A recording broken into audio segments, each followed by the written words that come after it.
இரவில் தனிமையில் பார்க்க வேண்டாம். ஹரிஷ் என்ற மாணவன் தினமும் பள்ளி முடிந்ததும் டியூஷன் போவது வழக்கம்.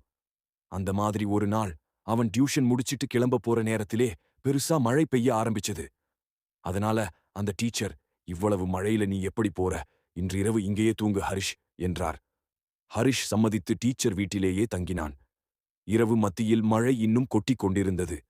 மின்னல், இடியும் நிம்மதியை கெடுத்தது. அந்த சத்தத்தால் டீச்சர் தூக்கத்திலிருந்து எழுந்தார். மெதுவாக எழுந்து பார்த்தார். அவரது ரூமுக்கு முன் ஹரிஷ் நின்றிருந்தான்.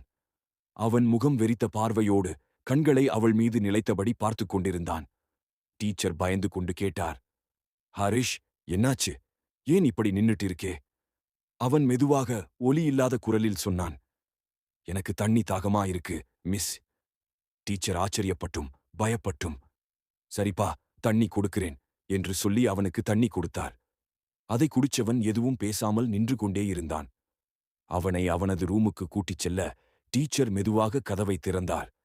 அந்த ரூமில் ஹரிஷ் ஏற்கனவே படுத்து தூங்கிக் கொண்டிருந்தான். அந்த நொடி அவளது மூச்சு நின்றது. மெதுவாக திரும்பி பார்த்தார். அங்க யாரும் இல்லை. கதவின் அருகே நின்றிருந்த ஹரிஷ் மாயமாயிருந்தான். மின்னல் ஒளியில் ஒரு குரல் மட்டும் கேட்டது. அப்போது டீச்சர் பயந்துட்டீங்களா? ஹா ஹா ஹா என்று சிரித்தான். அப்போ அங்க வந்தது யாரு?